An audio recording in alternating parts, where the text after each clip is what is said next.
I never should have gone back to that cabin. It had been years since I last set foot there, and for good reason. It was deep in the woods, past an old logging road that no one used anymore. The place belonged to my uncle, or at least it had. He died when I was in my 20s, and the property sat untouched for a long time. No one in the family wanted it. It was too remote, too run down. A forgotten structure swallowed by the trees. But life has a way of pulling you back to places you thought you'd left behind. I was in a bad spot, financially and otherwise. A divorce, a job that barely paid enough, debt stacking up. When I heard that the county was looking to seize the land for unpaid taxes, I figured I could go up there, fix it up, and maybe sell it. Even if I couldn't sell it, I could at least have a place to stay rent-free while I figured things out. I packed my truck with enough supplies to last a few weeks: food, tools, a generator, a rifle. The drive took nearly 4 hours, the last leg nothing but rough dirt road winding through thick trees. By the time I reached the cabin, the sun was dipping low. The place was just as I remembered, worse actually. The roof sagged, the wooden steps had rotted away, and vines crawled up the sides. The door was still locked, though, which gave me some hope that the inside wasn't completely ruined.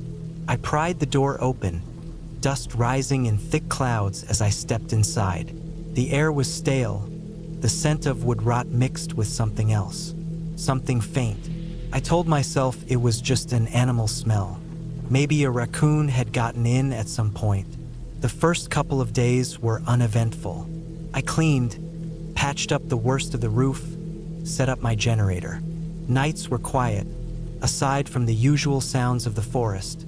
Whined through the trees, the distant hoot of an owl, the occasional rustling of underbrush. It was peaceful in a way, but on the third day, I noticed something strange. There was a shed behind the cabin. I barely remembered it being there, but when I checked inside, I found something that made my stomach turn. A lockbox, an old, rusted metal one, the kind you'd expect to find in a bank, not in the middle of the woods. It was heavy, too heavy for just papers or money. I shouldn't have opened it. I took it back inside the cabin, pried at it with a crowbar. Took some effort, but eventually the rusted hinges gave way. Inside, wrapped in thick plastic, was a set of bones. Human bones. They were old, yellowed, brittle. There wasn't much left but the skull and a few other pieces. No clothing, no identifying features. Just bones packed away and hidden. I sat there, staring at them for a long time, my mind racing. Who did they belong to? I had no idea if my uncle had anything to do with this. He was always a quiet, distant man, the kind of guy who kept to himself, never let anyone in. But a body, this was something else. I knew I had to report it, but there was no cell service out here. I'd have to drive back to town, at least an hour away. I wrapped the bones back up, put them on the table. Then, I locked the cabin door, loaded my rifle, and tried to get some sleep. I didn't sleep. Every noise outside made my skin crawl. Twigs snapping, the wind shifting through the trees. It all felt wrong now. By morning, I was exhausted but determined to leave. I grabbed the keys, stepped outside. That's when I saw the footprints, fresh ones, leading from the tree-line, stopping just short of the cabin door. Someone had been watching. I gripped the rifle tight, scanning the woods, but I saw nothing. No movement, no sound. Just the heavy weight of silence pressing down. I didn't bother packing. I grabbed the lockbox, tossed it into the truck, and started the engine. As I backed up, something caught my eye. Near the shed, a shape, a man standing half-hidden behind the trees, just watching. I didn't stop. I didn't look back. I drove straight to the nearest sheriff's office, told them everything. They sent a team up there that afternoon. When they got to the cabin, the box was gone. The bones were gone. The footprints were gone. Everything erased. They searched the area, found nothing. No sign of anyone. No evidence that anything had ever been there. They didn't believe me. I knew what I saw. I never went back. I let the county take the land. Whatever was buried up there, whoever had been watching, I wasn't going to be the one to find out. Some things are better left alone.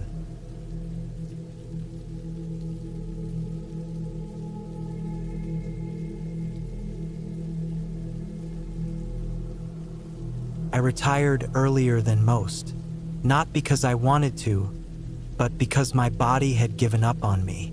Years of hard labor had left me with a bad back, worn-out knees, and a shoulder that ached every time the weather turned.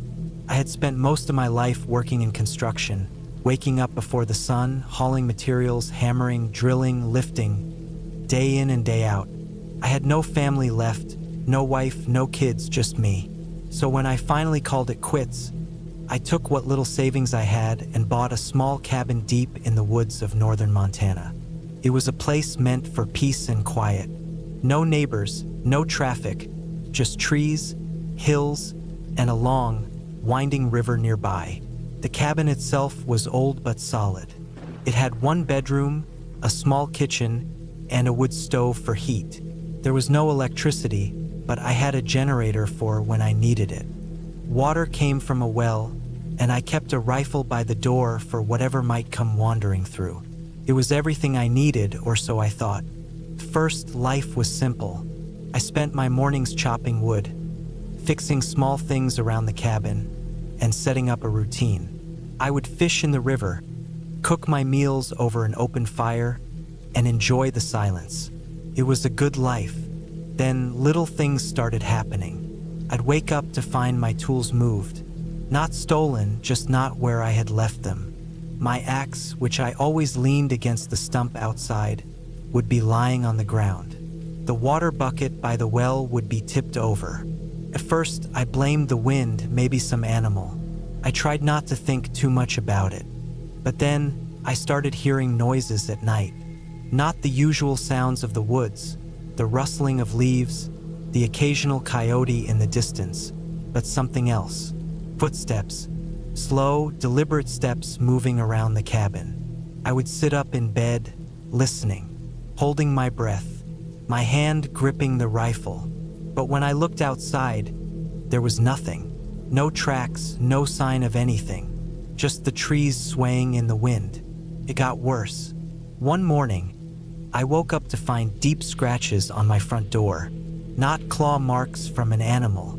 These were long, deep cuts, running straight down the wood, like someone had dragged a knife across it over and over. I felt something I hadn't felt in years: fear.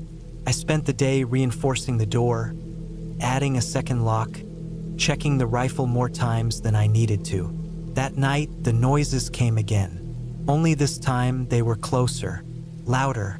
Something was outside my cabin, and it wasn't afraid to be heard. I sat in the dark, gripping my rifle, waiting. The footsteps circled the cabin, slow, steady. Then they stopped, right outside my window. I didn't move. I barely breathed. The next morning, I found more scratches, this time on the window frame, and something else. In the dirt outside, just beneath the window, were footprints. Human footprints, bare feet, and they were fresh. I didn't sleep that night. I kept the lights off, the rifle across my lap, waiting. Around midnight, the footsteps returned. This time, they were heavier, more deliberate. Whoever or whatever it was, they weren't just walking. They were pacing, back and forth. I could hear the breathing now, low, ragged, like someone who had been running for miles. I don't know how long I sat there, frozen, but at some point, the footsteps stopped again. I stayed awake until the first light of dawn, then forced myself to open the door. The footprints were there again, circling the cabin. But this time, they didn't lead back into the woods. They led to the shed. I hadn't touched that shed since I moved in. It was old, leaning to one side, the roof sagging from years of rot. I walked toward it slowly, rifle raised. The door was slightly open, just enough to see inside. My heart pounded as I reached for the handle and yanked it open. Nothing. Just old tools, rusted saws, and a pile of wood. But the footprints stopped here. Someone had been inside. I didn't know what to do. Packing up and leaving wasn't an option. I had nowhere to go. The nearest town was miles away, and I had no one waiting for me. So I did the only thing I could. I boarded up the windows, reinforced the door again, and made sure the rifle was always within reach. The next few nights were quiet. Too quiet. The woods, usually alive with sound, felt dead. The air was heavy, thick with something I couldn't explain. I barely slept, listening for the footsteps that never came. Then, on the fifth night, I woke up to a sound I will never forget. Breathing, not outside, inside the cabin. It was coming from the corner of the room, where the shadows were the darkest. Slow, deliberate breathing. I didn't move, couldn't. My fingers wrapped around the rifle, but I was too afraid to lift it. The breathing grew louder, closer, and then silence. The air felt thick. My heart pounded so hard I thought it might stop. And then, just as suddenly as it started, the presence was gone. I don't know how long I sat there, frozen in fear, but when morning came, I did the only thing I could. I packed my things, started up my old truck, and left. I never looked back. I don't know what was out there or who it was, but I knew one thing. I wasn't alone in that cabin.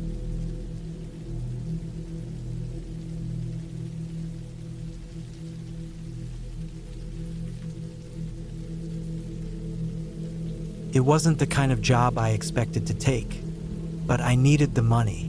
My boss, Greg, ran a small logistics company, mostly dealing with warehouse storage and distribution. We had contracts with Amazon, FedEx, and some smaller retailers, making sure their shipments got where they needed to go. It wasn't glamorous work, but it paid the bills.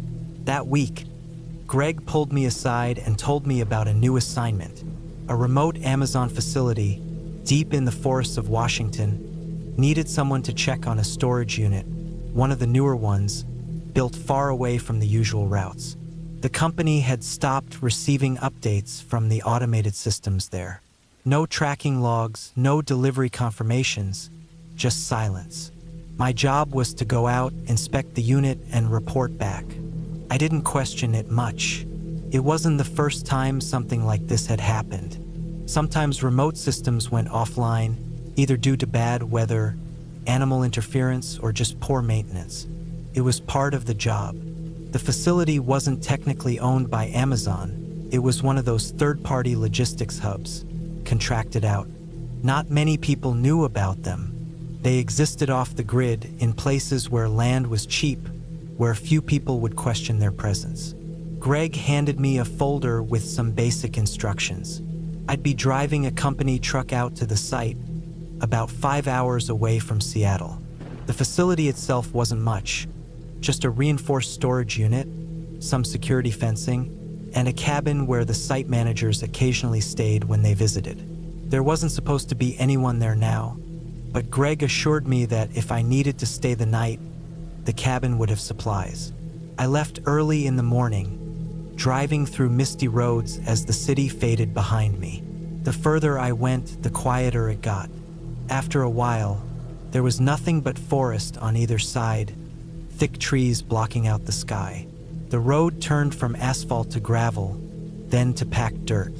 My truck bounced over potholes, the suspension groaning under the strain. After nearly 5 hours, I reached a rusted metal gate. The security fencing around the facility was still intact, but the chain on the gate had been cut. That was my first sign something was wrong. I stepped out of the truck, scanning the area. No signs of life, no parked cars, just an overgrown path leading deeper into the trees, toward the storage unit and the cabin. I pushed open the gate and drove through, following the narrow path. The cabin came into view first. It was small, just a single-story structure with a wraparound porch. The wood looked aged, the paint peeling in places. The front door was closed, but one of the windows had been left slightly open. I parked the truck and stepped out, the air cold despite it being early fall. Something about the place felt off. It wasn't just the silence. It was the way everything seemed abandoned, like whoever had last been here had left in a hurry. I checked the cabin first. The door creaked as I pushed it open, revealing a small living space with a couch, a table, and a wood stove. A kitchenette sat in the corner, and a short hallway led to a single bedroom and a bathroom. The place was dusty, but not wrecked. A few empty food wrappers sat on the counter, and there was an old coffee cup by the sink. It looked like someone had been here not too long ago, but they hadn't stayed. I set my bag down and grabbed a flashlight before heading out to the storage unit. The structure was about 50 yards away, surrounded by gravel and patches of dead grass. It was a steel building, large enough to hold multiple shipping containers. The main door was closed, but like the gate, the lock had been cut. I stepped inside, the air thick with dust. Rows of storage containers lined the walls, all marked with barcodes and tracking numbers. Most were still sealed. A few had been pried open, their contents missing. I took out my phone to take pictures, but there was no signal, not even a flicker of reception. I'd expected as much. Places like this were built in dead zones, far from any towers. I'd have to drive back a ways before I could call Greg. As I moved deeper into the unit, I noticed something strange. The back wall had been modified. A section of the metal paneling had been removed and replaced with plywood, secured with nails. It looked hastily done, like someone had broken in and then tried to patch it back up. I hesitated, then pulled at the plywood. It came loose with a few hard tugs, revealing a dark, narrow tunnel leading underground. That wasn't in the job description. I shined my flashlight into the opening, the beam cutting through the darkness. The tunnel sloped downward, the walls lined with rough wooden beams. Someone had dug this recently. I should have left. I should have gotten back in the truck and driven away. But curiosity got the better of me. I stepped inside. The tunnel stretched for about 50 feet before opening into a larger space. It looked like an unfinished basement, the walls rough and uneven. Wooden crates were stacked against one side, most of them broken open. I walked closer, nudging one of the crates with my boot. Inside were packages, Amazon-branded boxes, some torn open, others still sealed. But there was something else, something that didn't belong. Weapons, stacks of them. Rifles, handguns, even some military-grade equipment. The kind of stuff that wasn't supposed to be here. My stomach turned.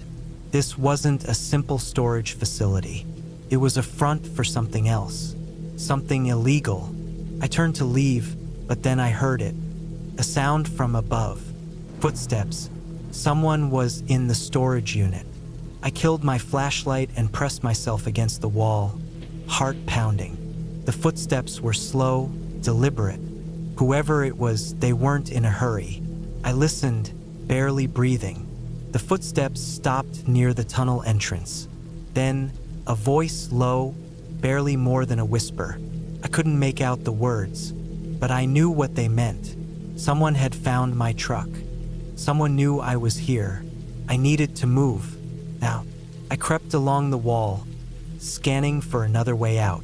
There was a second passageway, narrower than the tunnel I'd come through. I didn't have a choice. I took it, moving as fast as I dared. The passage twisted and turned, eventually leading to a ladder. I climbed, hands slick with sweat. At the top, there was a hatch. I pushed against it. It wouldn't budge. Panic surged through me. I braced my shoulder against the wood and shoved harder. It gave way suddenly, sending me sprawling onto damp earth. I was outside. The forest surrounded me, the storage unit nowhere in sight. I had no idea how far I'd traveled underground, but I wasn't about to stick around to figure it out. I ran. Branches whipped at my face, my breath coming in ragged gasps. I had no direction, no plan, just the instinct to get as far away as possible. Somewhere behind me, I heard voices. I didn't stop. Took me nearly an hour to find the road. By the time I reached it, the sun had started to set. My truck was gone. I didn't care. I walked for miles until I reached a gas station. From there, I called the cops. By the time they arrived, the facility was abandoned. The storage unit had been emptied. The tunnel collapsed. No trace of the weapons, no sign of the people who had been there. Greg never mentioned the job again, and I never asked.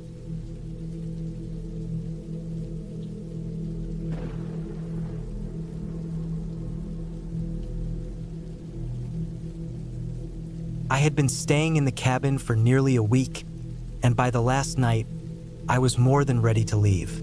It was meant to be a quiet getaway, just some time to clear my head, be alone, and stay away from the constant noise of life. The cabin belonged to an old friend of mine, but he hadn't used it in years.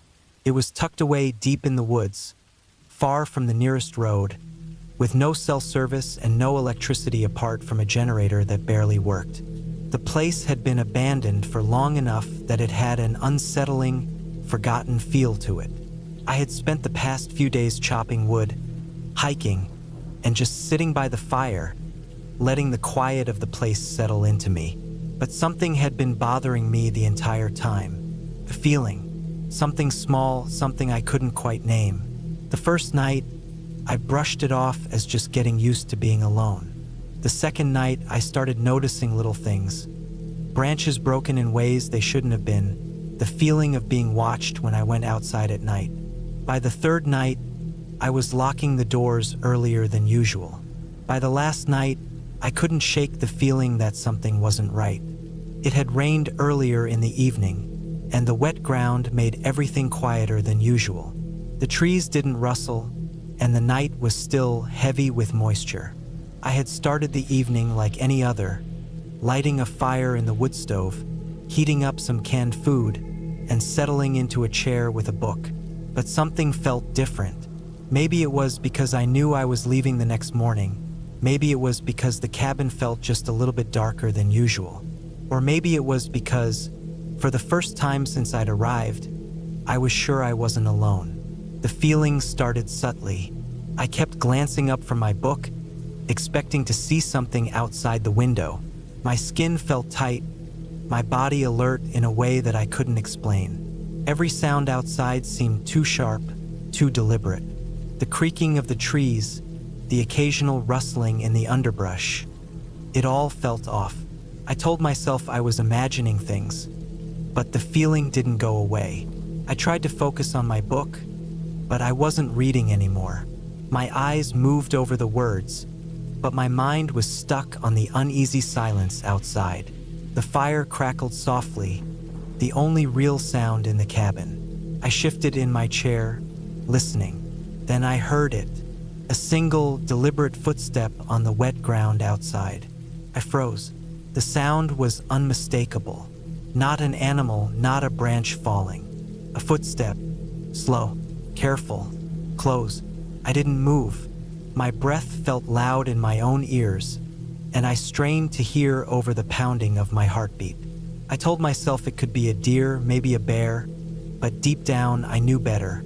Another step, closer, the sound of wet leaves shifting under weight. Whoever it was, they were moving slowly, cautiously, trying not to be heard. I didn't have a gun. I didn't have much of anything in terms of defense. Just a hunting knife and the axe I had used to chop wood. My mind started racing. There was no reason for anyone to be out here. The nearest town was miles away, and I hadn't seen a single person since I arrived. The cabin wasn't even marked on most maps. So why was someone here now? I stood up slowly, careful not to make a sound. The fire in the stove crackled again, masking the slight creak of the floorboards beneath my feet. I moved toward the window, pressing myself against the wall beside it, just out of view. Silence. Then another footstep. This one was even closer, right outside the cabin. I felt a slow, creeping fear crawl up my spine. I needed to see. I needed to know. Keeping my breath shallow, I leaned forward just enough to peek through the edge of the window. For a long moment, I saw nothing. Just trees, the wet ground, the dark outline of the forest. My eyes adjusted, scanning the treeline. My heart pounded. I held my breath. Then I saw it. A figure, standing just beyond the tree line. Still, watching. My stomach turned to ice. They weren't moving, weren't making a sound. Just standing there, watching the cabin, watching me. I pulled back from the window, my breath coming too fast now. My mind raced. What was I supposed to do? Should I turn off the lights? Should I grab the axe? Should I run? I forced myself to think. The doors were locked. The windows were shut. I was safe for now. But that didn't matter, because whoever was out there knew I was inside. And they weren't leaving. The next few hours stretched into eternity. I sat in the cabin, knife in hand, staring at the door, waiting for something to happen. But nothing did. No more footsteps, no more movement, just silence. At some point, exhaustion took over. I didn't sleep, but I must have dozed off, because the next thing I knew, the sky was turning gray with the first light of dawn. I forced myself to move, my body stiff and sore from sitting in one position for so long. Cautiously, I moved to the window again. The figure was gone. I let out a shaky breath, but I wasn't relieved. I didn't know when they had left. I didn't know if they were still out there, watching from somewhere deeper in the woods. I didn't waste time. I packed my bag as fast as I could, barely caring if I left anything behind. I didn't even bother making breakfast. I just needed to get out. The walk back to my car was the longest of my life. The entire time I felt exposed. The trees felt too empty, the quiet too unnatural. Every sound made my skin crawl. Every shadow looked like something waiting, watching. When I finally reached my car, I didn't stop to breathe. I threw my bag in, started the engine, and peeled out onto the dirt road, not looking back. I didn't stop driving until I was hours away. Even now, I don't know what I saw that night. I don't know who was out there or why.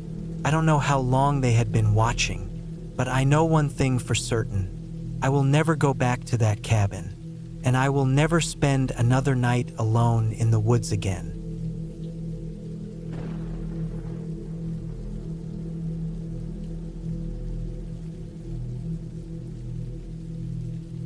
It was late September when I drove into the remote countryside of southern France, a region where the roads became narrower, the forests denser, and the villages scarcer. I had been working as a surveyor for a land development company, sent out to assess rural properties for potential purchase. The job often meant spending nights in unfamiliar, isolated places, old farmhouses, rundown barns, and in this case, a cabin deep in the woods. The property in question had been abandoned for decades. According to the company's records, it had once been a hunting lodge, tucked away on the edge of a thick beech forest. The land surrounding it was vast and untouched, miles from the nearest village. My job was to assess the cabin's condition, document the terrain, and determine if the land was suitable for any future projects. By the time I arrived, the sun was already setting.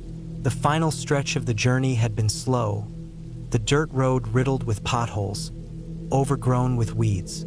My tires struggled against the mud left behind by recent rains. As I approached, the cabin came into view. A dark, weathered structure with a sagging roof and ivy creeping up its sides. The air smelled damp, like decayed wood and wet leaves. I parked a few meters away, grabbed my gear, and stepped out. The silence was immediate, unsettling. No distant hum of cars, no farm animals, no voices. Just the occasional rustle of wind through the trees. The door was unlocked, and it creaked loudly when I pushed it open. Inside, the air was thick with dust. A single wooden table sat in the middle of the main room, surrounded by mismatched chairs. An old iron stove stood in the corner, rusted and cold. The cabin had 2 rooms, one main living space and a smaller bedroom in the back. The bedroom had a single cot with a thin, rotting mattress. The walls had deep scratches in them, long and uneven, as if something had clawed at them. I tried not to dwell on that detail. I set up my gear, a flashlight, my notebook, and a small camping stove. There was no electricity, no running water. I planned to stay for the night, take my notes in the morning, and leave before noon. After a quick meal of canned food, I sat at the table, flipping through the old property records I had brought. The last known owner had disappeared in the 1980s, leaving the land to fall into legal limbo. No one had officially claimed it since. As I read, I heard something outside, a soft rustling, like footsteps moving through the underbrush. I told myself it was an animal, probably a fox or a deer, but then the sound stopped, abruptly. Not in the way animals move when startled, but in the way someone stops when they're aware of being listened to. I turned off my flashlight and waited. My heart was beating harder now. The cabin's windows were old and warped, making it impossible to see outside clearly. I stood up, moving carefully to avoid the creaky floorboards, and pressed myself against the wall. Minutes passed. Nothing. I tried to shake it off and went to the bedroom, laying down on the cot fully dressed. I kept my flashlight in my hand, listening. At some point, exhaustion won out, and I drifted into a shallow sleep. I woke up to a noise, a deliberate noise. Something was inside the cabin. It was faint but distinct, the soft shuffle of movement near the table. My pulse pounded in my ears. Slowly, without making a sound, I tightened my grip on the flashlight and eased myself upright. The darkness was almost total. I could barely make out the shape of the open doorway leading to the main room. Then I saw it. A shadow moved, just barely visible in the dimness. Someone or something was standing near the table, unmoving. I didn't breathe. My mind raced. I had locked the door before going to bed. Hadn't I? Had I imagined that? The figure didn't move. Stood there, silent, watching. I felt my stomach twist with dread. My options were limited. If I turned on my flashlight, I'd expose myself. If I stayed still, I was at the mercy of whatever was in the cabin with me. The cot creaked under me as I shifted my weight. The figure moved. A slow, deliberate step. Then another. I couldn't take it anymore. I flicked on my flashlight and aimed it at the doorway. Nothing. The room was empty. My breathing was ragged now. I forced myself to stand up, sweeping the beam of light across the main room. The chairs, the table, the stove, all exactly as they had been. The door, however, was open. A cold wave of fear washed over me. I had locked it. I was certain of that now. The rational part of my mind screamed for an explanation. Maybe I hadn't latched it properly. Maybe the wind had pushed it open. But deep down, I knew that wasn't true. I didn't sleep for the rest of the night. I sat against the wall, flashlight in hand, waiting for the first light of dawn. Morning came slowly, the gray light filtering through the trees. I packed my things, my hands still shaking. I wanted to leave immediately, but part of me needed to know. I stepped outside and looked around.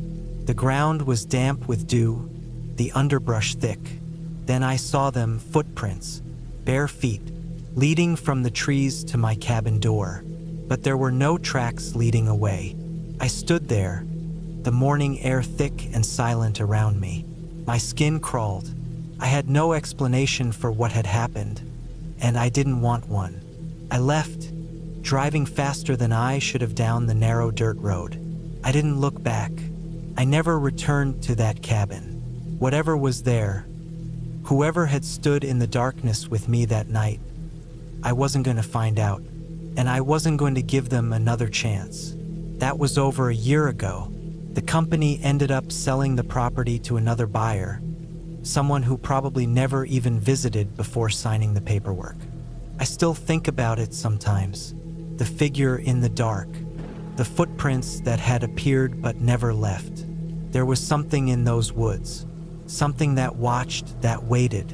And I knew, without a doubt, that if I had made one wrong move that night, I wouldn't be here to tell the story.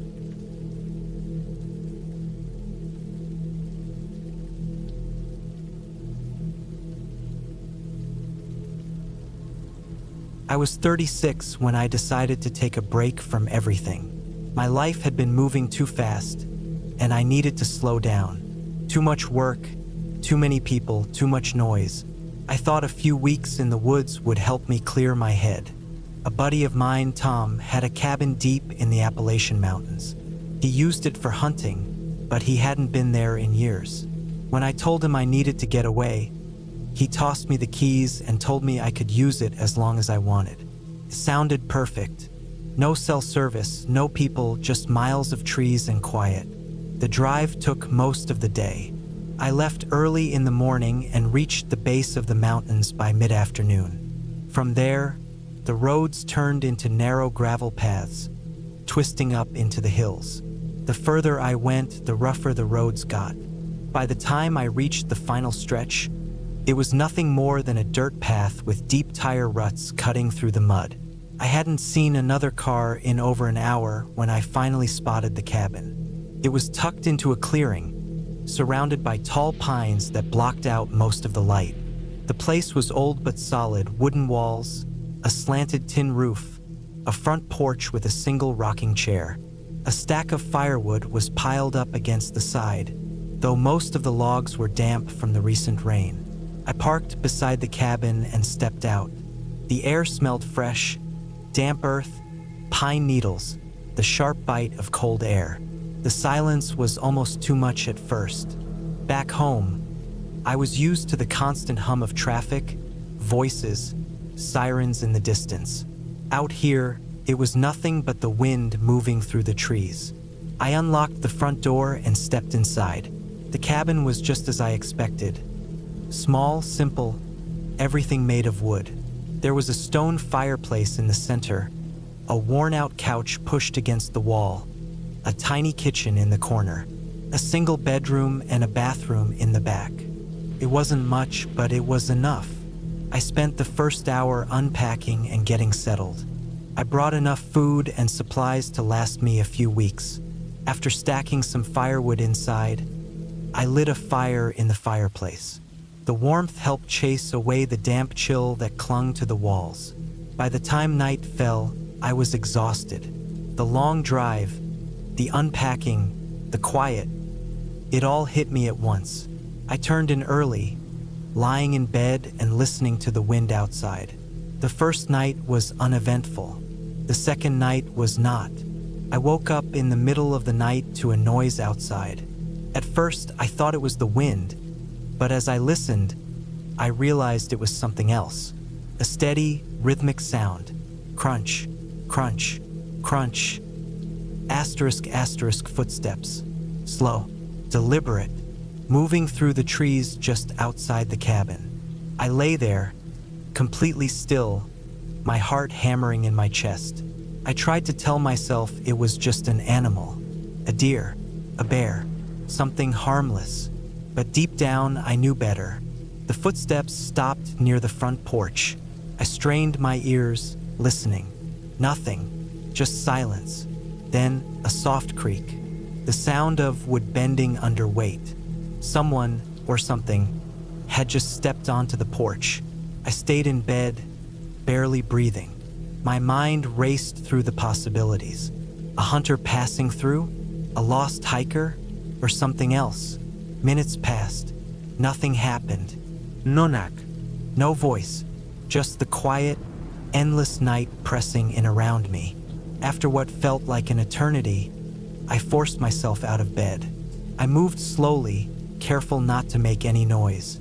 I grabbed the rifle Tom had left in the cabin and crept toward the front window. I peered outside. The porch was empty. The trees swayed in the wind, their shadows shifting under the moonlight. I waited. 5 minutes. 10 minutes. Nothing. I didn't sleep for the rest of the night. The next morning, I stepped outside and checked the porch. The wood was wet from the rain, but near the steps, I saw them. Footprints, not animal tracks, not boots, bare feet. The prints were deep, the toes pressing into the mud. Whoever or whatever had been outside my cabin was walking barefoot in the freezing cold. I followed the prints a few yards into the trees before they disappeared. The ground was too firm beyond that, leaving no trace of where they had gone. I spent the rest of the day on edge. I told myself it was just some drifter passing through, someone who had gotten lost. But that didn't explain why they had stood outside my cabin in the middle of the night, not knocking, not saying anything. I considered packing up and leaving, but something in me refused to be chased away. This was supposed to be my time to clear my head, to get away from everything. I wasn't going to let some weirdo ruin that. That night, I locked the doors, shut the curtains, and kept the rifle beside me. I barely slept. The next few nights were quiet. I convinced myself that whoever had been out there was long gone. Maybe just some local messing with me. Maybe a hunter who didn't realize I was there. I tried to put it out of my mind. But then, on the fifth night, something worse happened. I woke up again in the middle of the night. This time, it wasn't footsteps. It was breathing, right outside my window. Deep, slow, ragged. My whole body froze. I turned my head, barely moving, and looked toward the window. The curtains were shut, but I could see the faint outline of something standing just beyond them. It didn't move. It just stood there. The breathing went on for what felt like forever. Then, a slow, deliberate dragging sound. Fingertips moving across the wooden wall of the cabin. I gripped the rifle so hard my hands ached. I wanted to move, to do something, but fear pinned me in place. Then, just as suddenly as it had started, the breathing stopped. Silence. I don't know how long I stayed like that, staring at the window. Minutes? Hours? I didn't move until the first light of dawn slipped through the cracks in the curtains. When I finally worked up the courage to step outside, I found something worse than footprints. On the wall beside my window, there were marks, long, deep scratches, and below them, in the mud, was something small and pale, a single human tooth. I left that day.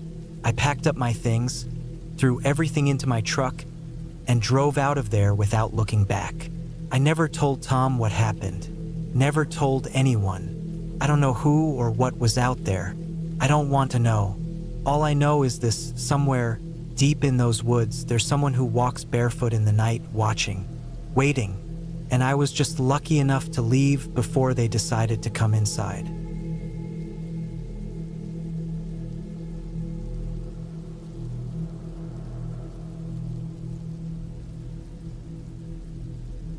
I took the job because I needed the money. That's how these things always start, isn't it? Some stupid reason that seems harmless at first. It wasn't supposed to be anything more than a winter job. A few months of isolation while I kept an eye on a remote hunting cabin deep in the northern woods. A friend of mine, Rick, had done it last year and said it was easy money. Just stock firewood, keep the place from falling apart, and make sure no squatters or animals got in. I figured it was perfect. I didn't mind the cold, and I had spent a few winters alone before. I liked the idea of shutting myself away for a while. No noise, no people, no problems. Just me, the trees, and the snow. The owner of the cabin, some rich guy from the city, had built the place years ago but rarely visited. It wasn't a small, rickety shack like I expected. It was a solid log cabin with thick walls, a sturdy roof, and a big stone fireplace. The nearest town was nearly an hour away by snowmobile, and once the heavy snow set in, it was practically cut off from the world. I arrived in early December, just as the lake froze over. It was a smooth, endless sheet of ice, stretching beyond the tree line. I had all the supplies I needed: food, firewood, fuel for the generator, a rifle for any animals that got too close. Everything was set for me to last until spring. first, it was peaceful. The days were short, the nights long and quiet. The wind howled through the trees, the ice groaned and cracked in the distance, and sometimes I'd hear the sharp cry of a fox echoing in the dark. But there were no real problems. Not at first. A few weeks in, I started noticing little things that didn't make sense. One morning, I woke up to find the shed door wide open. I was sure I had locked it the night before, but the padlock was lying in the snow, broken. At first, I thought it was an animal, maybe a bear desperate enough to come out of hibernation. But nothing was missing.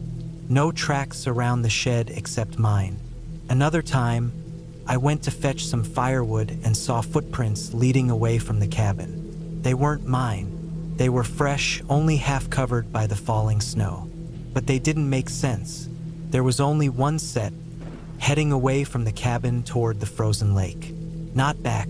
Who walks out onto a frozen lake and doesn't return? I followed them, my boots crunching through the snow. They led straight onto the ice, then stopped. Just stopped. No sign of a struggle, no cracks in the ice. Just empty white space. I stood there for a long time, staring at the spot where they ended. The ice was solid beneath me. No holes, no breaks.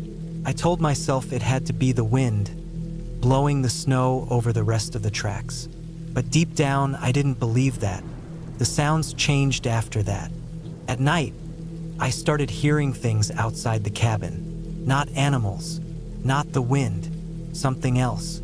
Soft, shuffling footsteps in the snow, just beyond the window.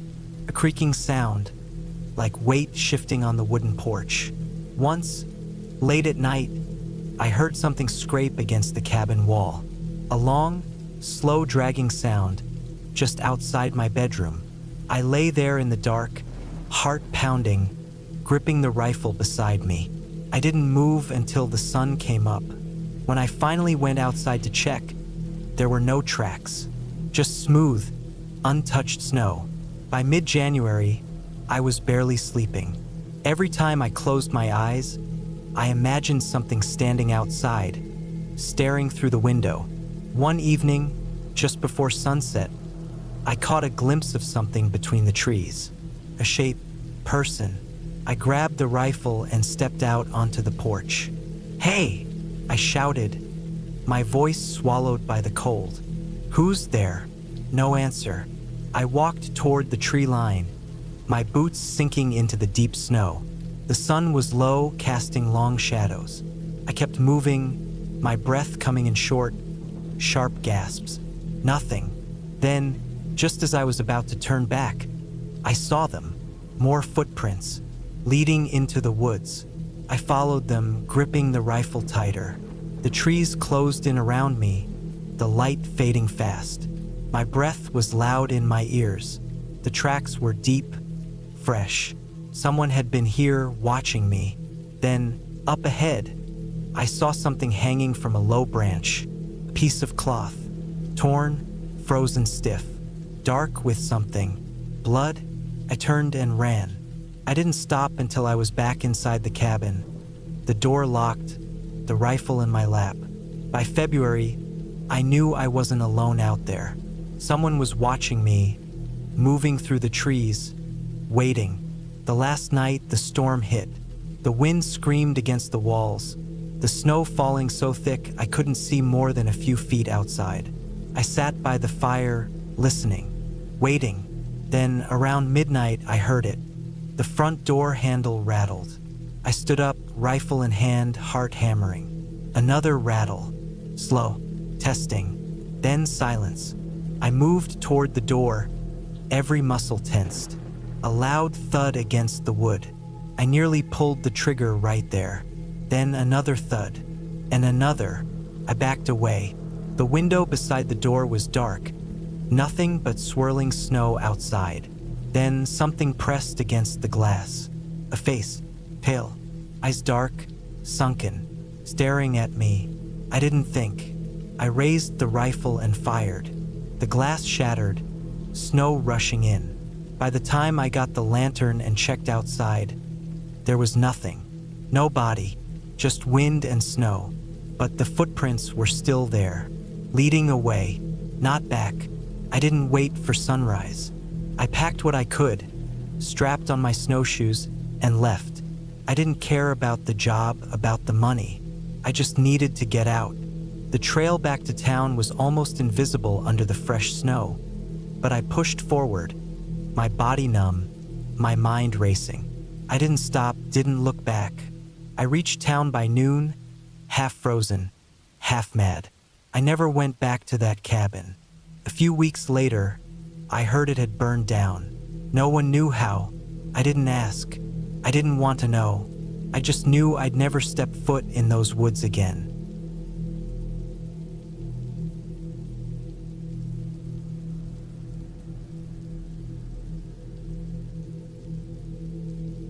I was assigned to a remote cabin deep in the woods of Montana, a temporary outpost used by the Department for Surveillance on a smuggling route.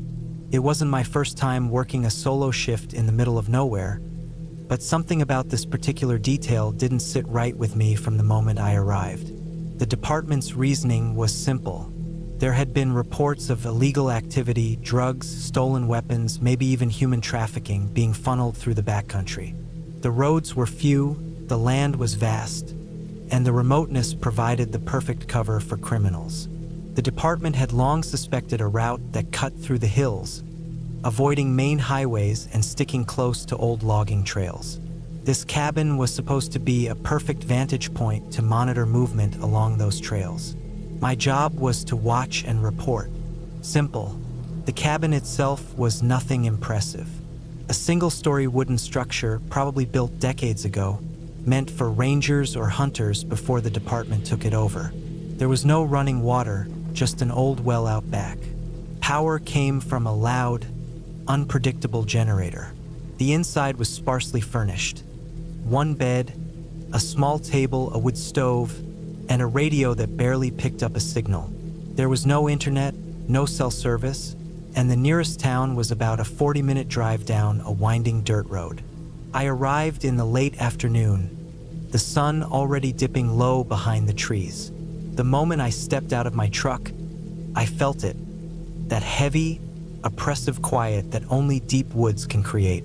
No wind, no birds, just the crunch of my boots on dead leaves. I had a week out here, 7 days of watching, logging any suspicious activity, and reporting in through the radio at set intervals.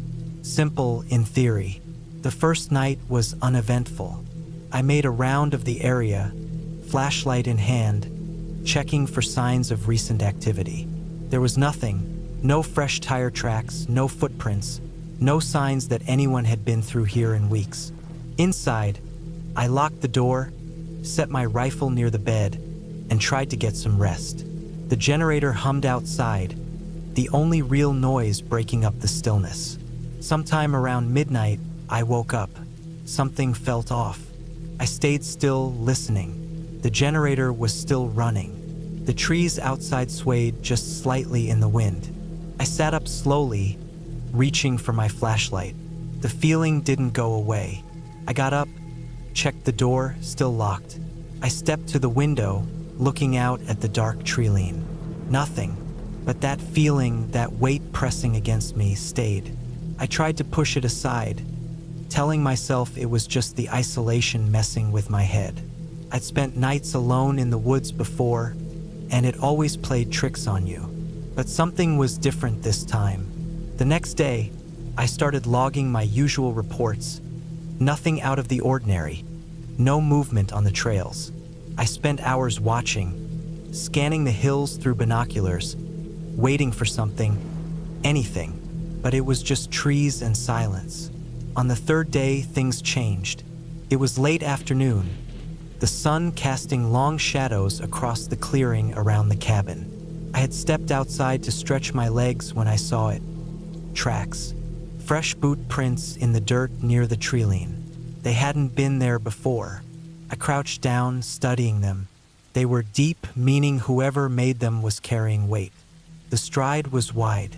A grown man, at least, but what caught my attention was the direction. They came from the trees, but didn't lead back. Whoever had been here had walked toward the cabin but hadn't left the way they came. I pulled my rifle from the cabin and started circling the area, careful with every step. The woods around me were dense, the undergrowth thick. If someone was watching me, I wouldn't have seen them. I followed the tracks deeper into the woods. After about 30 yards, they stopped. Just stopped. No signs of struggle, no indication that the person had turned around. It was as if they had simply vanished. I stood there for a long time, scanning the trees, my rifle tight in my hands. That night, I locked the door, bolted the shutters, and kept my rifle within arm's reach. At some point, exhaustion took over and I fell asleep. I woke up to the sound of the generator shutting off. Silence. My eyes snapped open. The darkness inside the cabin was thick, absolute. I reached for my flashlight, clicking it on. The generator had never failed before. I sat up, listening. The silence felt heavier than before. Then a single, slow creak from the front porch. I stopped breathing. Someone was outside. I moved quietly, reaching for my rifle. The cabin had no windows that opened, no easy escape. I was trapped unless I went through the front door. Another step. Closer. I lifted the rifle, aiming toward the door. I could feel my pulse hammering against my ribs. Then the doorknob rattled. Not a violent shake. Not someone trying to force it open. Just a slow, testing turn. I didn't move. Then silence. Long, unbearable silence. I didn't dare breathe. After what felt like hours, I heard it. Footsteps. Slow, steady, moving away. I stayed frozen until the first light of dawn slipped through the cracks in the shutters. When I finally unbolted the door and stepped outside, there were no tracks, no signs of anyone. The generator had been shut off manually. The switch flipped. I knew then that I wasn't alone out here. I radioed the department, told them I had signs of activity, that I needed backup. They told me to hold position, that they'd send someone out by the next afternoon. I didn't sleep. By noon, I spotted something new. A single figure, standing at the tree lean, far enough that I couldn't make out his face, but close enough that he wanted me to see him. He didn't move, didn't speak, just stood there watching. I lifted my rifle, aiming directly at him. He didn't flinch, and then he turned and walked back into the trees. I didn't follow. When backup arrived, they found nothing. No footprints, no evidence that anyone had been near the cabin. But I knew what I saw. I left that same day. The department chalked it up to paranoia, the isolation playing tricks on me. But I knew better.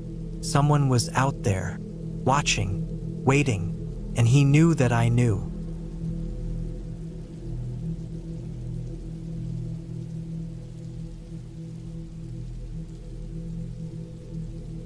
I had been driving for hours. The rain poured relentlessly, hammering against my windshield, blurring the dark road ahead. The wipers struggled to keep up, smearing water and mud across the glass. I could barely see the road signs, but I knew I had to be close. The plan had been simple. Spend a few quiet days at an old hunting cabin my uncle used to own. Sat deep in the woods, isolated, forgotten. I needed the time away. I turned off the main road onto a narrow dirt path, my tires sinking slightly into the wet ground. The headlights illuminated the trees on either side, towering and dense. The deeper I drove, the less of the sky I could see. It was suffocating, like the forest was swallowing me whole. By the time I reached the cabin, the rain had turned the dirt road into thick mud. I stepped out, boots sinking slightly as I grabbed my bag from the back seat. The cabin stood just ahead, small and worn, but sturdy. I hadn't been here in years, but nothing had changed.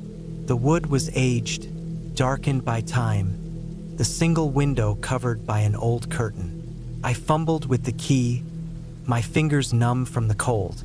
The lock clicked open, and I stepped inside, flicking on the lantern I had brought. The air smelled of dust and damp wood.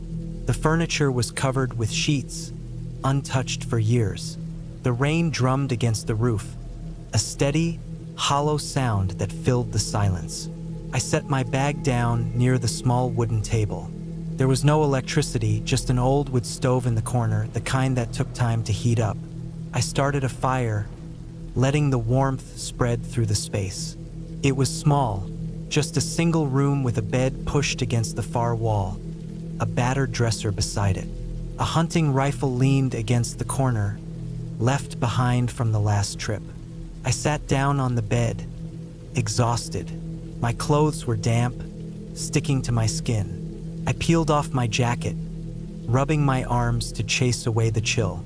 The wind howled outside, branches scraping against the cabin walls. Something felt off. It was the kind of unease that crept in slowly, settling deep in your bones.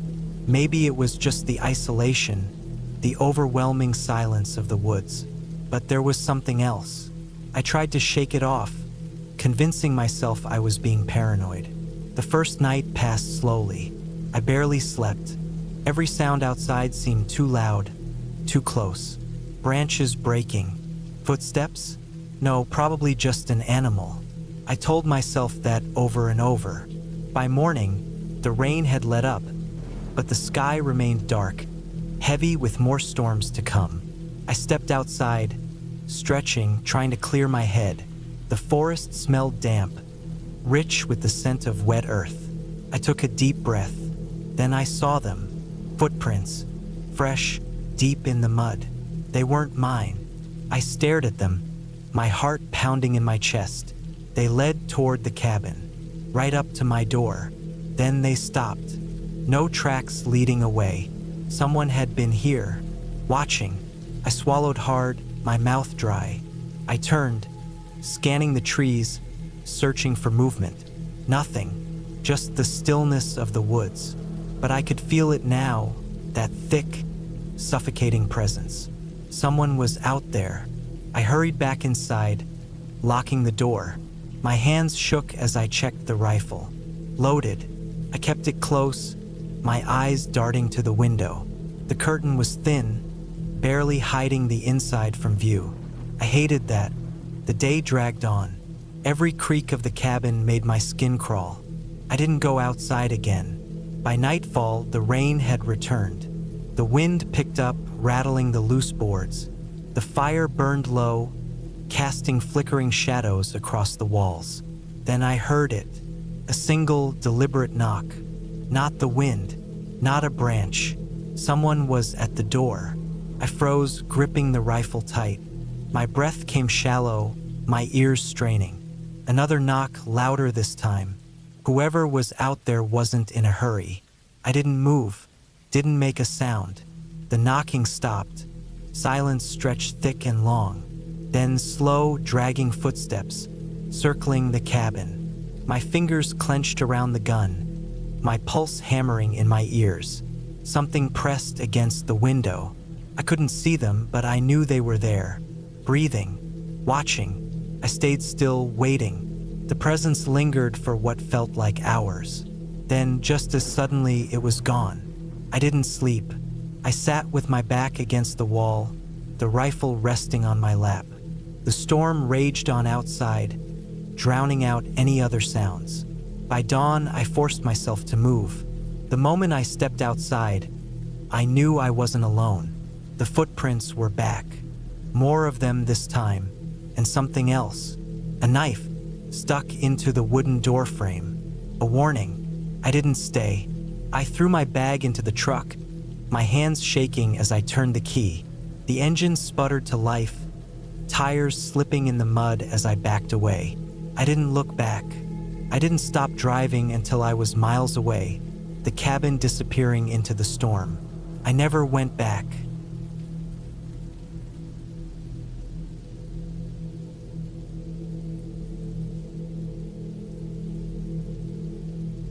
I never planned to inherit the cabin. My grandfather left it to me when he passed, even though I barely knew the man.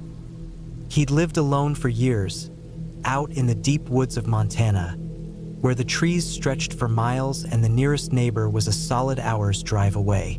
The place was old, built back in the 1950s, and my father rarely spoke of it. He didn't visit much when I was growing up, and I had only been there once as a kid. All I remembered was the dense tree line that surrounded it, the smell of damp wood, and the way my grandfather used to sit on the porch with a rifle across his lap, always watching the forest like he was waiting for something to come out of it. I didn't plan to keep it. I figured I'd spend a weekend there, clean it up a little, and put it on the market. Maybe some hunter or hermit would want it. I wasn't the kind of guy who enjoyed being cut off from the world. But when I got there, I realized the place needed more work than I thought. The roof sagged in places, the floor creaked like it was barely holding itself together, and the smell of dust and mildew had settled into every inch of it. The first night it rained, hard, the kind of rain that drowns out all other noise, drumming against the metal roof and making the whole place feel even more isolated. I had no cell service, no internet, just an old battery-powered radio that barely picked up a station. I spent most of the evening clearing out old junk. Newspapers from decades ago, rusted tools, boxes of things that had been left to rot. It was clear my grandfather had stopped caring about upkeep long before he died. By midnight, I was exhausted, but something about the place made it hard to sleep. Maybe it was the wind howling through the trees, or the way the rain tapped against the windows like impatient fingers. Or maybe it was just the feeling of being watched. I chalked it up to paranoia. The city had spoiled me. Too used to streetlights, too used to the hum of traffic outside my window. Out here, it was just me and the trees, and I had no reason to be afraid. The second night, I found the trapdoor. It was in the kitchen, hidden beneath an old, rotting rug. I wouldn't have noticed it if I hadn't been sweeping. The wood around it was newer than the rest of the floor, like it had been replaced recently. There was no handle, just a small notch where you could pry it open. I hesitated. I didn't want to find anything weird, but curiosity got the better of me. I grabbed a crowbar from the toolbox I'd brought and wedged it into the gap. The trapdoor creaked open, revealing a short, narrow staircase leading down into darkness. A basement. That was odd. This cabin wasn't built with a basement. The air that rushed up was stale and cold, carrying the scent of damp earth and something else. Something rotten. I held my flashlight steady and climbed down. The basement was small, barely tall enough for me to stand upright. The walls were dirt, the floor uneven and covered in debris. But what unsettled me most was the chair in the middle of the room. It was old, wooden, and covered in scratches. Around it, there were deep grooves in the dirt, like someone had been dragged across the floor. The walls had similar scratches, some long, some short, crisscrossing in chaotic patterns. I backed up, my heart hammering. That's when I saw the chains. Thick, rusted metal chains, bolted into the walls. There were 4 of them, one on each side of the chair. The ends had been snapped or cut, the metal jagged and broken. I felt sick. I hurried back up the stairs and slammed the trapdoor shut. My hands were shaking as I dragged the heaviest piece of furniture I could find over it. I didn't care what had happened down there. I didn't want to know. That night, I barely slept. Every sound outside made me jump. Every creak of the old cabin made my skin crawl. I told myself it was nothing, just some old, weird part of the cabin's past. But the next day, I found footprints in the mud outside, barefoot, leading from the woods to the cabin, and then back into the woods. I didn't stay another night. I packed my bag, locked the door, and drove away, leaving the cabin to rot just like my grandfather had. I never went back, never looked into its history. Some things are better left buried.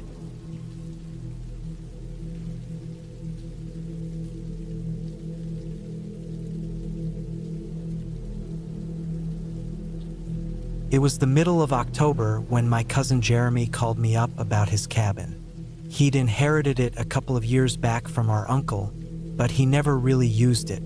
Said it was too much of a hassle to drive all the way out there for a weekend when he could just stay home. But now, out of nowhere, he was talking about fixing it up. Jeremy wasn't the kind of guy to suddenly care about things like this. He lived in the city, barely had time for anything besides work. But he sounded serious. He said he wanted to take a week off and get the place in shape.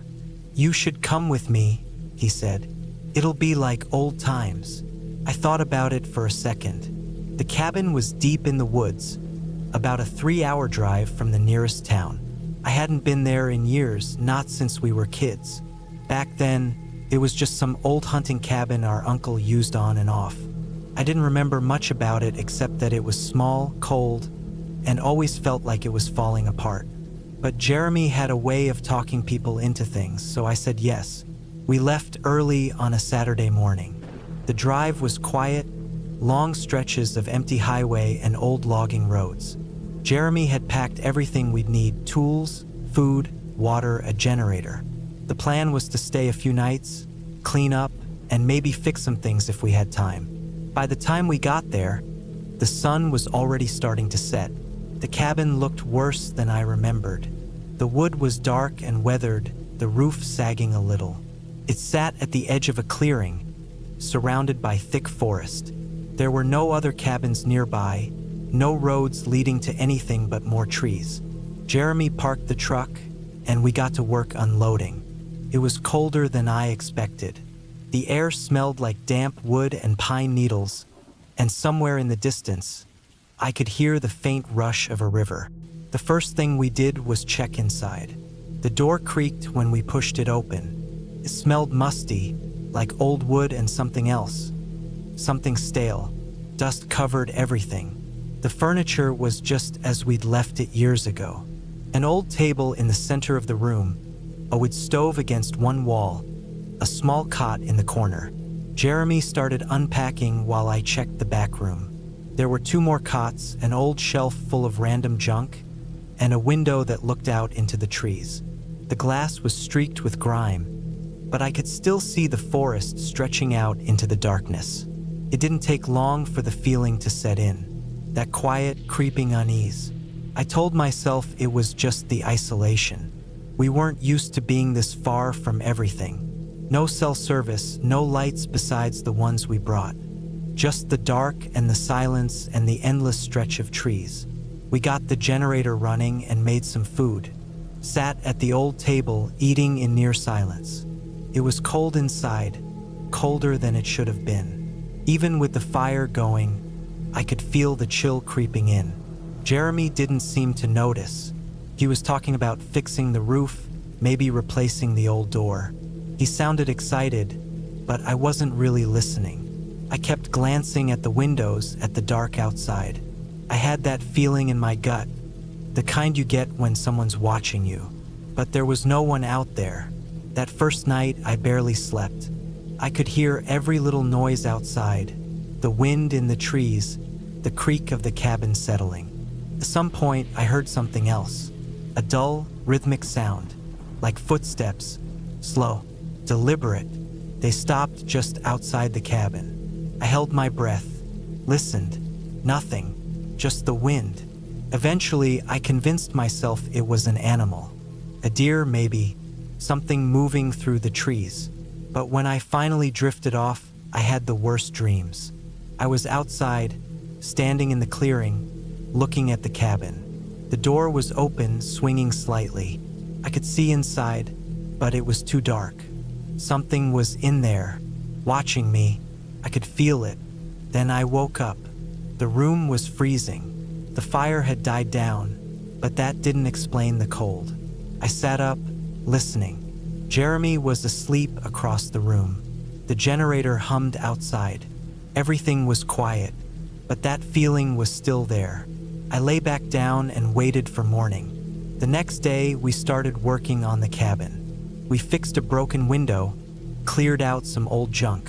Jeremy wanted to check the roof, but it looked like rain, so we put it off. Around noon, I went to get firewood.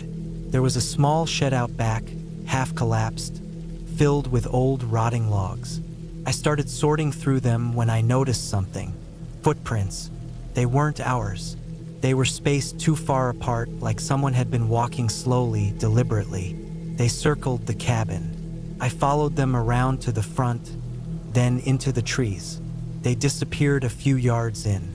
I stood there for a long time, just staring at the empty woods. Then I went back inside. I didn't tell Jeremy. I don't know why. Maybe I didn't want to sound paranoid. Maybe I didn't want to believe what I saw. That night it rained. The sound of it against the roof should have been calming, but it wasn't. It only made the silence feel heavier. Sometime after midnight, I woke up again. The door was open, not all the way, just a crack. I sat up, heart pounding. I could see the rain coming down outside, the dark trees beyond. Something moved, not in the trees, closer, near the door. I reached for the flashlight beside my cot and turned it on. The beam swept over the room, then landed on the door. It was shut.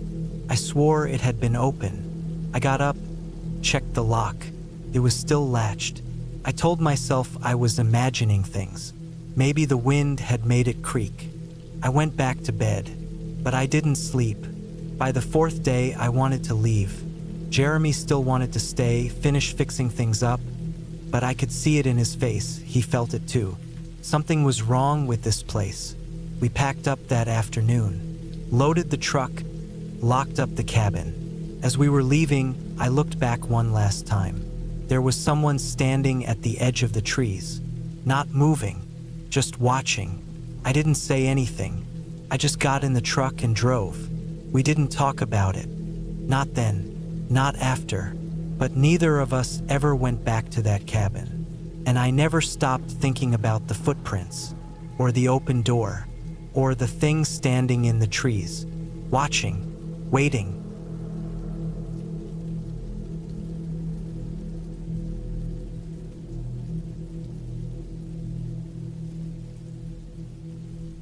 It had been raining for hours by the time I pulled up to the construction site. The headlights of my truck cut through the sheets of rain, illuminating the half-built cabin standing alone in the clearing. The site was deep in the woods, a good 30-minute drive from the nearest paved road. My boss had assigned me the night shift to keep the project moving since we were already behind schedule. I didn't mind working alone. I actually preferred it. But something about this job felt off from the start. I parked close to the cabin and cut the engine. The sound of the rain hammering the truck's roof stopped suddenly, leaving only the constant roar of water hitting the ground. I grabbed my tool belt and stepped out, my boots sinking into the soft mud. The wind had picked up, bending the trees and sending bursts of cold air through my jacket. I pulled my hood up and started toward the cabin. It was a simple structure, meant to be a weekend retreat for some guy who wanted to get away from the city. The walls were mostly up, but the roof was only half finished. A tarp had been thrown over the exposed beams, flapping wildly in the wind. I could already see parts of it had come loose. I sighed, knowing I'd have to climb up there and secure it before I could do anything else. I stepped inside, shaking the rain off my jacket. The inside was dark, the only light coming from my flashlight and the occasional flicker of lightning through the gaps in the roof. The air was damp, filled with the smell of wet wood and sawdust. The generator was in the corner, covered by a plastic sheet. I pulled it off and yanked the cord. It sputtered for a moment before roaring to life, casting a dim glow from the single work light hanging from a rafter. I took a deep breath, trying to shake the uneasy feeling creeping up my spine. I had worked alone plenty of times before, but something about this place felt different. The woods were too quiet, the rain too heavy, the wind too strong. It was like the whole place was trying to drown out any other sound. I told myself I was just being paranoid and got to work. The first thing I had to do was secure the tarp. I grabbed a hammer and a handful of nails before climbing the ladder up to the roof. The wind was worse up here, whipping the tarp around like it was alive. I held onto the wooden frame with one hand while trying to nail the loose sections back down. The rain made everything slick, and I had to be careful not to lose my footing. As I worked, I kept glancing at the tree line. The flashlight on my tool belt cast long shadows across the clearing, making the trees look like they were moving. I could barely see past the first few rows of trunks, but I had the strange feeling that something was just beyond my line of sight. Watching, I tried to ignore it, focusing on the hammer in my hand. The sound of nails driving into wood was almost comforting, something solid in the middle of the storm. But then I heard something else, a sound that didn't belong. Footsteps, not mine, not the wind, something moving through the mud below me. I froze, my breath catching in my throat. The rain made it hard to hear, but I was sure of it. Slow, deliberate steps crunching through the wet ground. I turned my head slowly, scanning the ground below. The light from my tool belt cast a weak glow, but I didn't see anything. Just the muddy clearing, my truck, and the stacks of lumber we had left out. I swallowed hard and told myself it was just my imagination. Maybe a branch falling, maybe the wind shifting something. Either way, I didn't want to be up here any longer than I had to. I finished securing the tarp as quickly as I could and climbed back down. Back inside the cabin, I felt a little safer. The walls might not have been finished, but they were enough to put something solid between me and the woods. I turned my attention to the flooring, which still needed work. I grabbed my measuring tape and started marking the next section for cutting. The sound of rain against the walls almost drowned out everything else. Almost. Then I heard it again. Footsteps, closer this time. I set my tools down slowly, every muscle in my body tensed. I turned toward the doorway, shining my flashlight outside. Nothing, just the rain, the mud, the trees swaying in the wind. But I knew I wasn't imagining it. Someone was out there. I grabbed the hammer and held it tight. It wasn't much, but it was better than nothing. I walked to the doorway and stepped out onto the porch, scanning the clearing.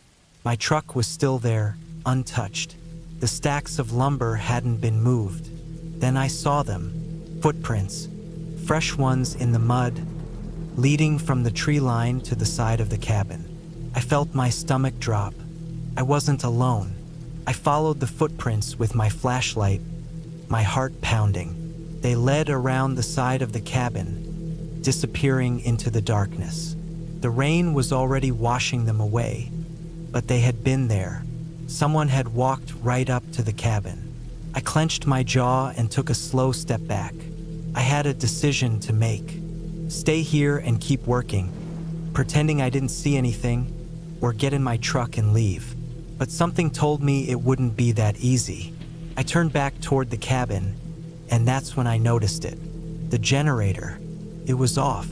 I had left it running. I felt a cold wave of fear rush through me. Someone had been close enough to turn it off. I gripped the hammer tighter, scanning the darkness. Then the light from my flashlight caught something. A figure, standing at the edge of the clearing. Tall, unmoving, just barely visible between the trees. I felt my breath catch in my throat. My mind screamed at me to move, but my legs wouldn't listen. The figure didn't move, didn't make a sound, just stood there watching. I forced myself to take a step back, then another. My boot hit the edge of the porch, and that was enough to snap me out of it. I turned and bolted for my truck. The moment I slammed the door shut, I locked it and jammed the keys into the ignition. The engine roared to life, and I threw it into reverse, my headlights swinging across the clearing. The figure was gone. I didn't waste any more time. I hit the gas, my tires slipping in the mud as I sped away from the cabin. I didn't stop, didn't look back until I was miles away, back on the main road. The next morning, I called my boss and told him I wasn't going back. He didn't ask why, and I didn't offer an explanation. A few days later, I heard they had sent another guy to finish the job. I never found out who or what was out there that night, and I didn't want to. I never went back to that site, never set foot in those woods again. But sometimes, when I close my eyes, I still see that figure standing there, watching.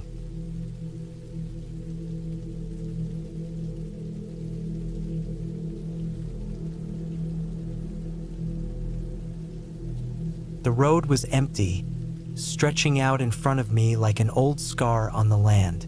The rain had started a while ago, light at first, then heavier, covering everything in a thin, cold sheet. It was the kind of rain that made you feel like the world was smaller, pressing in on all sides, making the night even darker than it already was. The headlights of my truck barely cut through it, and all I could hear was the steady thudding of raindrops on the windshield. I hadn't meant to come this way. I had told myself 100 times that I wouldn't, but old habits run deep, and my hands had turned the wheel without thinking. Now, there was no way to avoid it. A few more miles, and I would pass by the place I had spent the last few years trying to forget. My wife had been gone for 2 years. Cancer took her, slow and cruel, making her smaller and weaker until she was just a shadow of the woman I had known. I had buried her where she wanted, by the old cabin in the woods, the one we had bought together when we were young. It had been our escape, our place away from everything. Now it was just an empty shell, rotting under the weight of time and loneliness.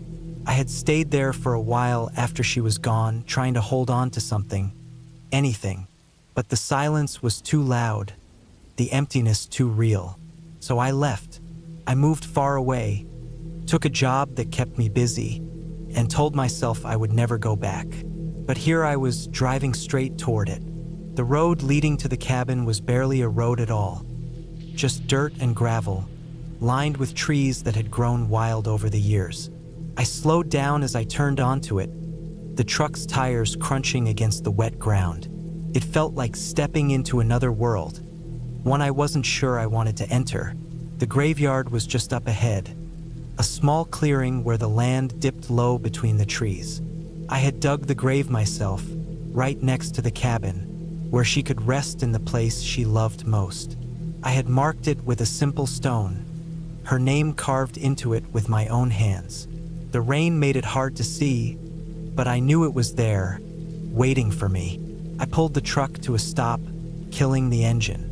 The silence that followed was heavy, pressing down on me like the weight of all the memories I had tried to bury. I stepped out, the cold air hitting me like a slap. The rain soaked through my jacket almost instantly, but I didn't care. The cabin stood just beyond the trees, barely visible in the darkness. It looked smaller than I remembered, the roof sagging, the windows dark and empty. I thought about leaving, just turning around and pretending I had never come. But my feet carried me forward before I could stop them. The ground was soft beneath my boots, the rain turning it to mud. I walked past the grave, barely glancing at it. I wasn't ready for that yet.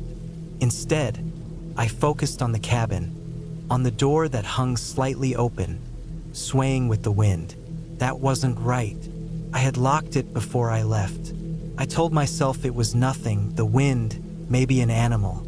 But deep down, I knew better. I stepped closer, my breath coming faster.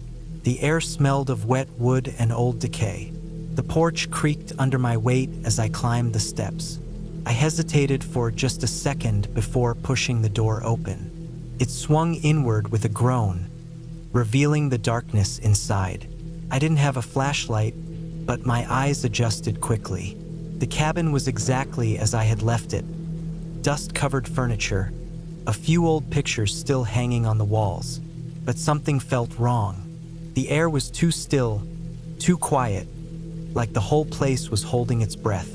Then I saw it. The footprints, wet, muddy prints leading from the door into the cabin. They weren't mine. The rain had washed away any tracks outside, but inside, they were clear, heavy, deliberate steps leading deeper into the house. I stood frozen, my mind racing. Someone had been here. Someone was here. I reached for the knife I always carried in my pocket, my fingers tightening around the handle. I didn't call out. There was no point. Whoever was inside already knew I was here.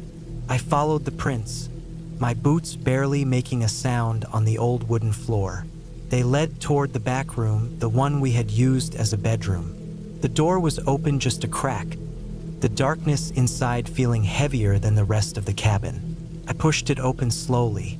The room was empty, but the window was open, the curtains blowing softly in the wind. I stepped closer, my heart pounding so hard I could hear it. The footprints stopped just at the window. Whoever had been inside was gone. I turned back toward the main room, my skin crawling. I needed to leave now, but as I stepped into the doorway, something caught my eye. A piece of paper sitting on the old wooden table. It hadn't been there before. I walked over, my hands shaking as I picked it up.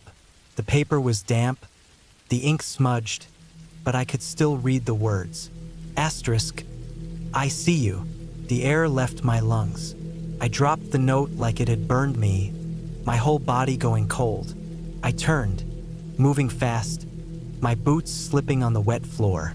I didn't look back. I ran to the door, out onto the porch, my eyes scanning the darkness. Nothing. The trees swayed with the wind, the rain still falling, but there was no sign of anyone.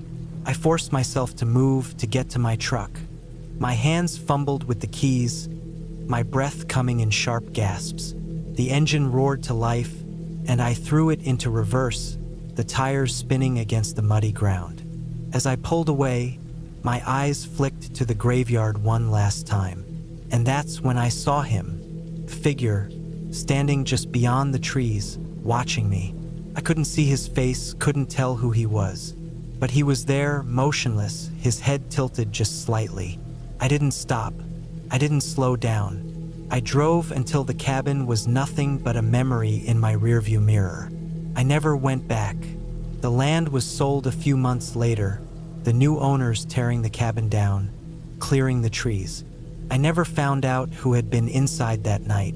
I never wanted to, but sometimes late at night I think about that note, about the footprints, about the man standing in the rain watching, and I wonder if he's still there, waiting.